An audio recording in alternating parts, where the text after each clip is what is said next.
El objetivo principal de las semanas académicas en línea es presentar a los estudiantes, egresados y aspirantes los temas de interés de las distintas áreas académicas, así como la oferta educativa disponible en la Universidad de las Américas, Ciudad de México. Esta cuarta semana está destinada a la División de Derecho, que nos presenta la sesión de información de la licenciatura en Derecho.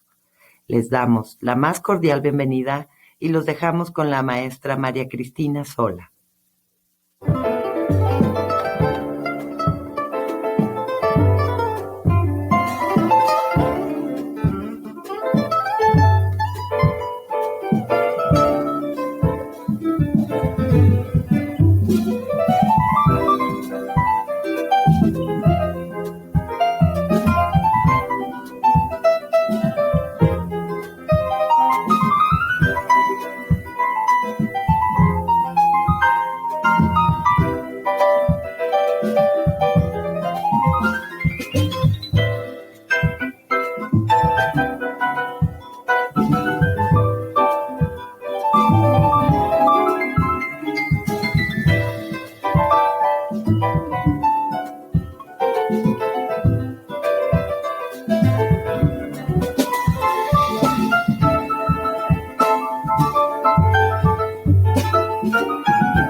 Hola, ¿qué tal? Buenos días, bienvenidos a la sesión de información de la licenciatura en Derecho.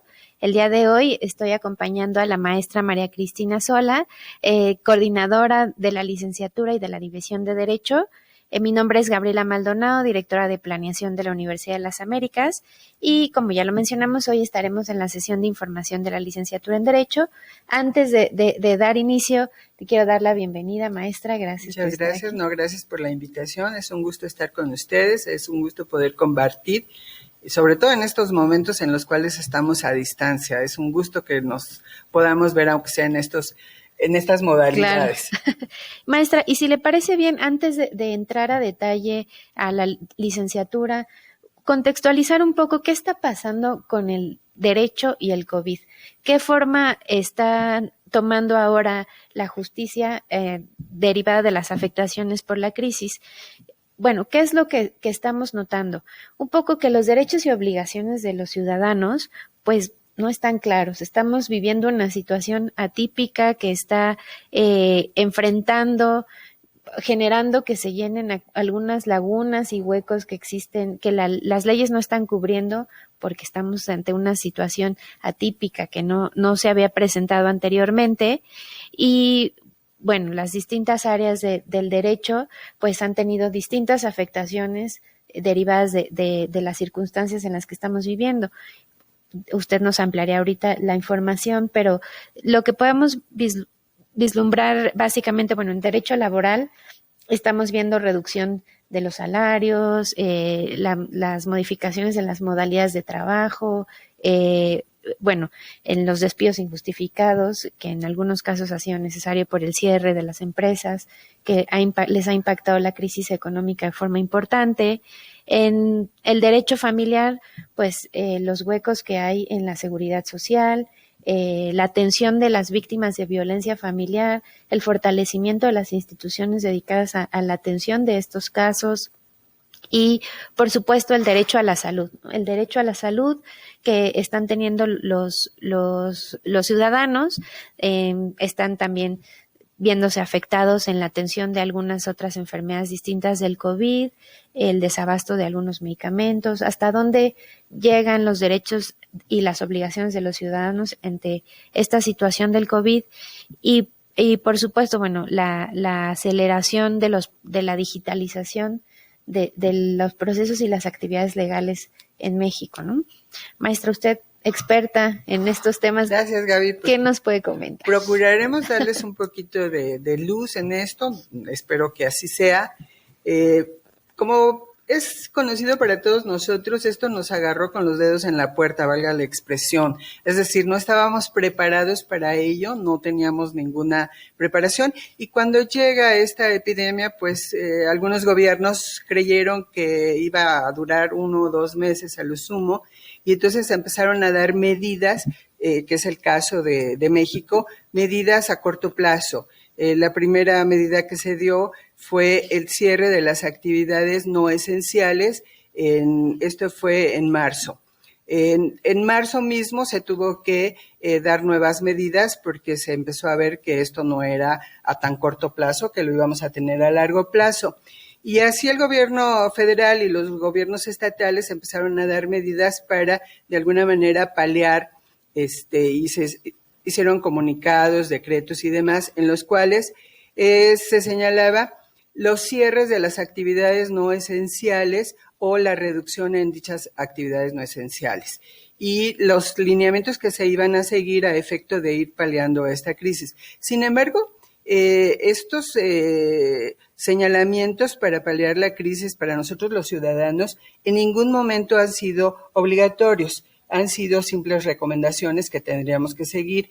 Y dando paso a lo que decía, o contestando lo que usted señalaba, pues yo creo que esta es una de las obligaciones que tenemos nosotros los ciudadanos como tales, claro, los que vivimos en este país y en todos los países, ¿no? Hoy en la mañana que el candidato posible, nuevo presidente en Estados Unidos salió a decir que por favor, eso literal fue por favor el uso que le suplicaba, el uso del cubrebocas. Entonces han sido recomendaciones, en algunos otros países sí es obligatorio, por ejemplo en Argentina sí ha habido obligación en esto, con nosotros no ha sido así, han sido recomendaciones exclusivamente. Ahora, yéndonos al ámbito de el derecho, podríamos decirlo, de la impartición de la justicia, la judicatura, el Consejo de la Judicatura fue el primero que se pronunció para señalar que, bueno, se iban a cerrar algunas sedes, algunas instituciones jurisdiccionales a efecto de que se paliara esto y que iban a quedar abiertos aquellos que fueran de necesidad o que hicieran guardias. Le siguió la Suprema Corte de Justicia, quien señaló también en un principio que, bueno, ellos iban a estar sin actividades y que no iba a haber reuniones, que no iban a tener el pleno. Después la propia Corte señaló que iban a iniciar a distancia todas las sesiones que tuviera que tener y que se iban a transmitir de manera directa en el canal judicial por vía televisión. Con esto, el Tribunal Superior de Justicia de la Ciudad de México y los tribunales de los diferentes estados empezaron a tomar también medidas al respecto y se dio el cierre de todo aquello que no fuera esencial o que no necesitara guardias. Y con esto, como usted dice, nos vinieron a afectar terriblemente, sobre todo en la impartición de la justicia o en la maquinaria legal, nos vinieron a hacer afectaciones terribles. Y estas afectaciones las podríamos dividir por materia. Aclaro, se cerraron los juzgados y con esto nos quedamos en el limbo, sin embargo, en un limbo bastante bien, porque dejaron de correr los términos y los plazos judiciales, lo que quería decir que estábamos en un stand-by absoluto. O sea, no pasaba nada, nada más nos estábamos atrasando. Entonces empiezo a señalar qué fue pasando con cada una de las materias. En materia procesal podríamos señalar como primera materia la procesal, pues lo que acabo de señalar. Entonces, al no tener nosotros tribunales, juzgados a los cuales acudir para presentar demandas, para llevar a contestar demandas, tener las audiencias para desahogo de pruebas, etcétera, etcétera, nos quedamos varados por un momento. Se nos empezó a señalar que posiblemente se abrieran con tal fecha y luego echábamos para atrás y luego otra vez, por fin se abrieron. Y se abrieron y en esto el Tribunal Superior de Justicia implementó una página que ya tenía y que me parece a mí que está muy bien realizada, la estuve analizando, yo soy litigante, litigo la materia familiar y la he estado revisando, una página en la cual nos está señalando cómo van a ser las actividades que se van a poder llevar a cabo a distancia, es decir, vía internet, ¿no? Okay. Que sería esto. Y entonces en esta página lo que nos solicitan a nosotros es sacar la firma FIREL a efecto de que podamos litigar de esta manera. ¿Qué vamos a poder hacer? Y ahí nos señala qué actividades podemos llevar a cabo. Podemos presentar las demandas, podemos presentar documentos y a la hora de que se nos recibe, es decir, a la hora que ellos lo ven, se toma como si lo hubieran recibido, como si lo hubiéramos presentado en oficialía de partes. Entonces, con esto tenemos un poquito de avance. Después se fueron abriendo y se fueron tomando decisiones en los diferentes tribunales de la Ciudad de México a efecto de que pues no fuéramos todos y aglomeráramos y guardar la sana distancia. Entonces, para unos juzgados era los lunes y miércoles que se podía ir, para otros martes y jueves. Los adultos mayores entran con mayor facilidad, podemos sacar cita para hacer las cosas. Entonces, de alguna manera, sí, el Poder Judicial ha implementado algunas acciones a efecto de que la justicia siga, la maquinaria de la justicia siga trabajando. Usted señalaba hace rato en materia familiar. En materia familiar ha sido un poquito, podríamos decir, más visible, porque el hecho de que se nos haya tenido que confinar voluntariamente, pero se nos mandó a casa, no a todos, fue escalonado y finalmente todos aquellos que pudieran estar en casa, que es la recomendación, y nos confinaran, las familias volvimos a estar unidas. Y nos pasaron cosas extrañas y seguramente todos los que están aquí lo vivieron, ¿no? Yo le comentaba a mis hijos, jamás había estado con tu padre 24 horas al día, 7 meses, o sea, jamás había estado así, ¿no? Tengo 47 años de casada y jamás había estado así. Lo mismo pasó con todas las familias. Entonces, estas dinámicas de la familia trajeron consecuencias. ¿Qué consecuencias trajeron esta? Y usted lo señalaba. Podríamos señalar nosotros en el ámbito de la violencia. Aquel que es violento, el confinamiento lo va a hacer más violento todavía. Aquel que es pasivo y que siempre aguanta, el mismo confinamiento o lo va a hacer que sea un poquito más activo. Después tenemos también que en cuanto a alimentos, hubo una cantidad de preocupaciones por cuestiones de alimentos, porque las personas se quedaron sin trabajo, y aquí ligo la materia laboral, usted lo señalaba, se quedan sin trabajo la mayoría, y entonces aquellos que eran deudores alimenticios se pudieron haber convertido en acreedores alimenticios y viceversa. Y entonces no había manera en el momento que estuvieron cerrados de que se acudiera a los tribunales a que los tribunales tomaran una decisión o dictaran una sentencia al respecto. En Seguridad Social teníamos nosotros que finalmente 95,000 muertos el día de ayer, un poquito más se señaló. De esos 95,000 muertos, quizá muchísimos estaban al Seguro Social o al ISSSTE y recibían una pensión o tenían un salario. Y al detenerse o ser más lentos los trámites, las personas se quedaron en estado de indefensión porque las pensiones no fluyeron, etcétera. En materia constitucional, la Constitución señala que las garantías individuales, lo que decía usted, ¿cuáles son nuestros derechos? Son nuestras garantías individuales.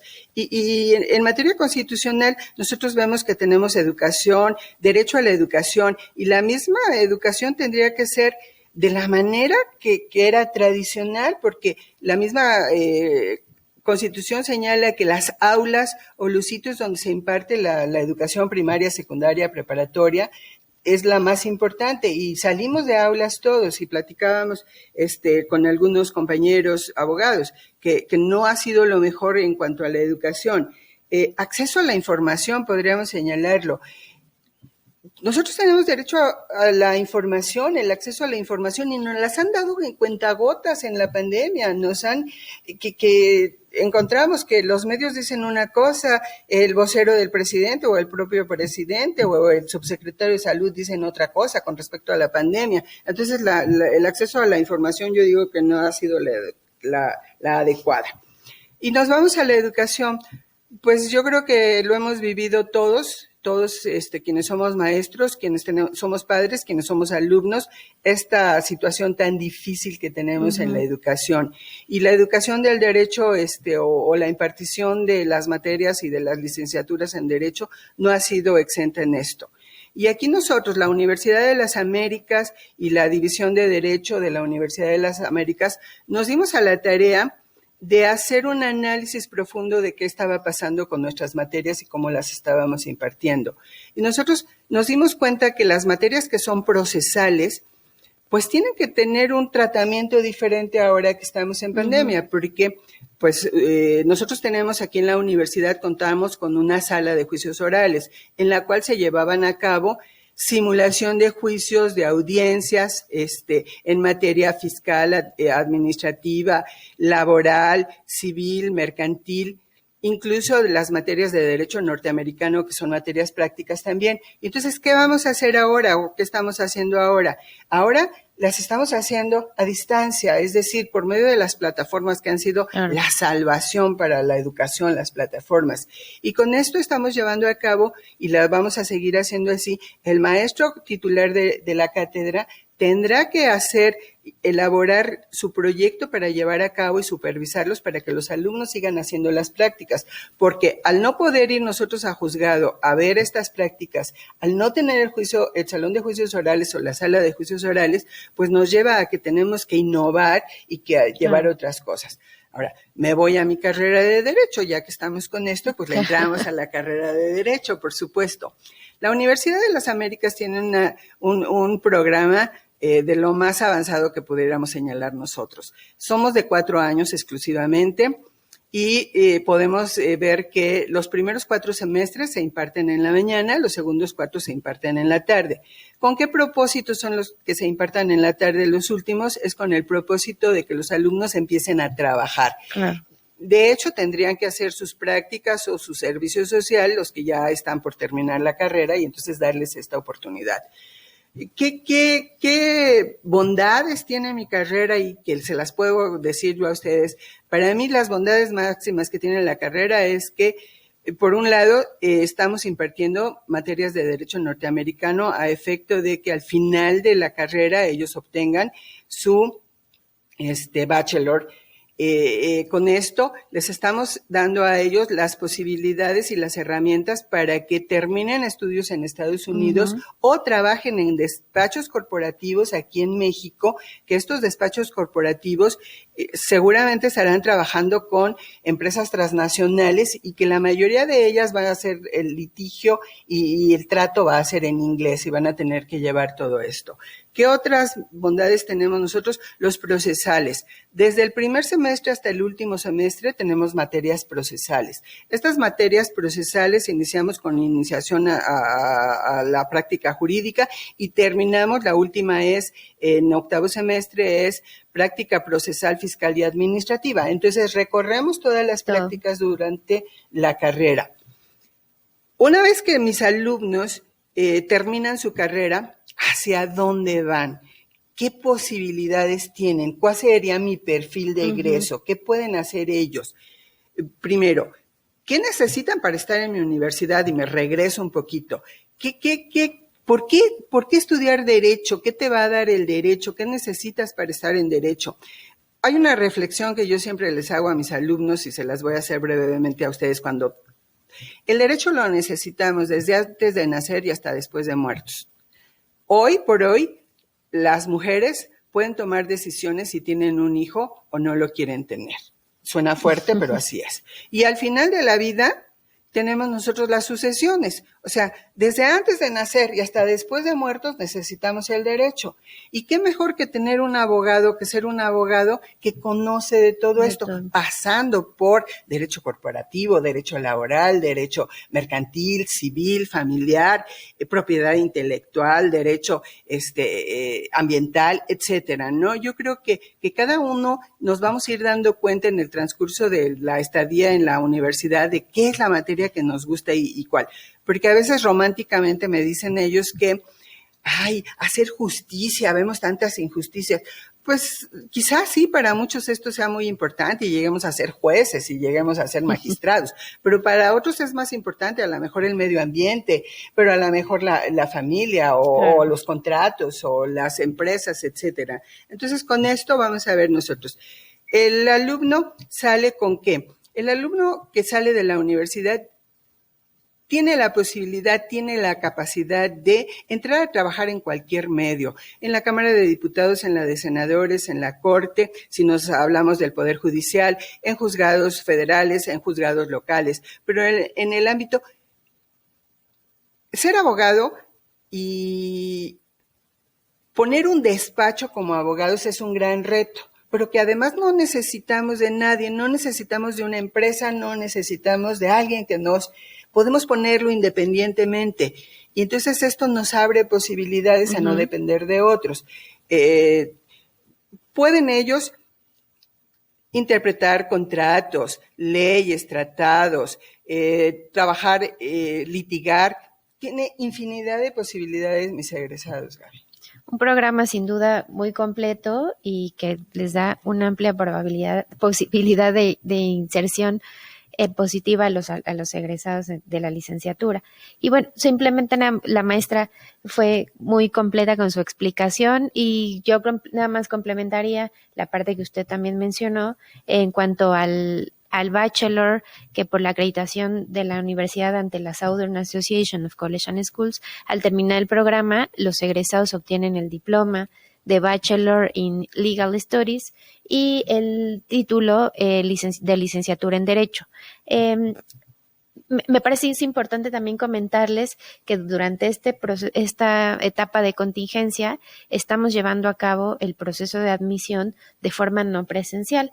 En caso de los interesados, los aspirantes interesados tendrán que ponerse en contacto con el departamento de admisión para que puedan llenar su solicitud y después agendar la entrevista directamente con la maestra sola a través de medios digitales. Las próximas entrevistas se llevarán a cabo en este mes, el 20 y 27 de noviembre, y en diciembre, el 4 y 18 de diciembre, para que tengan ustedes la oportunidad de platicar con la maestra sola, comentarle cuáles son sus aspiraciones al cursar la licenciatura en Derecho y ella les pueda ampliar la información.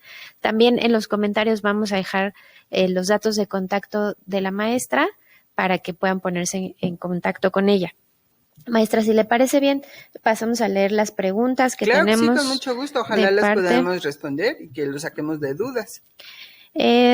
Bueno, muchos saludos de parte de Vero Juárez. También la primera pregunta, mi padre falleció por COVID, estaba en el Seguro Social. ¿Quiénes son los que reciben el salario a su muerte? Bueno, aquí tenemos que acudir nosotros al Instituto Mexicano del Seguro Social, que es el caso, a efecto de que fije las pensiones. Las pensiones, en principio, tenemos la pensión de viudez, que sería la cónyuge o la concubina en su caso, y pensiones para hijos menores. El Seguro Social les da a los menores de edad de 0 a 16 años y después de 16 a 25 años aquellos que estén estudiando. Entonces, será el 90% del salario del que estaba ante el Seguro Social para la cónyuge, y para los hijos se les da el 15% para cada uno de los hijos que tengan derecho a esta pensión. Esto lo tienen que tramitar con el acta de defunción, el acta de matrimonio y las actas de nacimiento. Ok. Tenemos más saludos para usted de parte de Oralia Juárez, Gerardo Piña. Omar Ortiz nos pregunta, hola, ¿qué dice la ley acerca de los descuentos que ha habido durante esta contingencia? Me imagino que los descuentos a los salarios de los trabajadores. Esto está contemplado, o sea, no son arbitrarios los descuentos. Está contemplado por la legislación el hecho de que en crisis como esta el salario se pueda reducir de una manera concertada. Esto no quiere decir que nos vayamos a ir ya con él porque ahí entraríamos en otra situación. Pero sí está contemplado. Ahora, yo creo, y esto ya saliéndome del ámbito jurídico, yo creo que en muchas de las ocasiones o en todas de las ocasiones es preferible irnos con un 60-70% de salario que quedarnos sin trabajo, ¿no? Entonces, bueno, esto sería así. Saludos, muy interesantes las materias.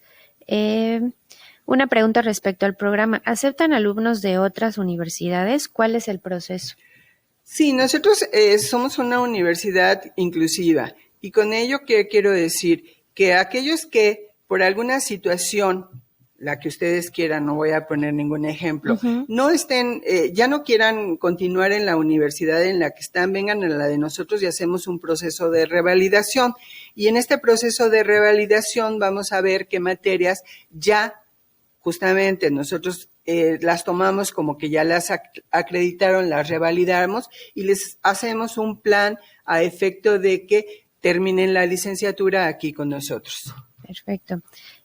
También nos preguntan, ¿qué ha pasado con el régimen de convivencia de los menores que permanecen confinados? Eso es muy interesante y vamos a Derecho Familiar, regresamos con él.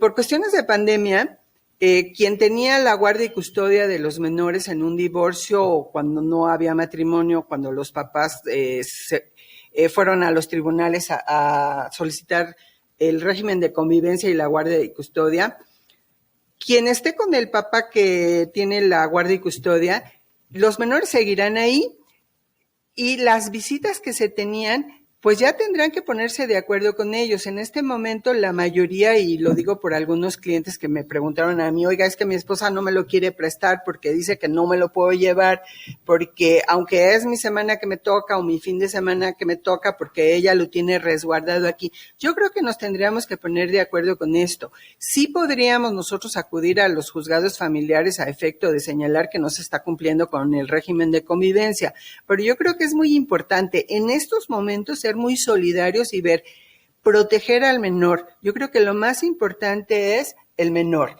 Y entonces con ello, ver qué es lo que al menor le hace menos daño. Perfecto. Un complemento a la pregunta de los descuentos es, ¿qué pasa si este mismo, entiendo ese punto, pero qué pasa si este mismo fue hecho sin el mutuo acuerdo? Sin el mutuo acuerdo, pues a muchos nos mandaron o los mandaron a sus casas con disminución del salario y ya dependerá de ti si quieres continuar o no, si quieres demandar a tu patrón o no lo quieres demandar, ¿no? Ya ahí yo creo que son situaciones particulares cada una de ellas, ¿no? Tendrías que evaluar si estás dispuesto a irte a un juicio laboral quizá muy largo o concertar con tu patrón de qué manera vas a seguir laborando, porque si te mandaron a tu casa a laborar estás haciendo el llamado teletrabajo o home office o como le quieran llamar, trabajo en casa, pues cuáles son los resultados de él o qué está pasando. O si en la misma empresa te redujeron el número de días o de horas en que vas a trabajar, pues tendrías que hablar prácticamente con tu patrón para ver qué está pasando con eso. Ok.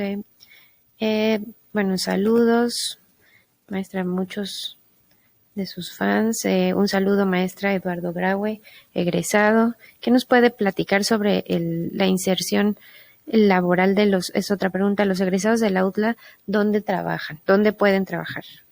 Los egresados de la UDLA, como ya les había señalado, pueden trabajar en muchos lados. Pueden trabajar en el Poder Judicial, pueden trabajar en empresas particulares, pueden trabajar en las embajadas, pueden trabajar en despachos, pueden trabajar en diferentes dependencias. O sea, depende de qué es lo que quieres. Incluso tengo exalumnos que se han ido a trabajar al extranjero.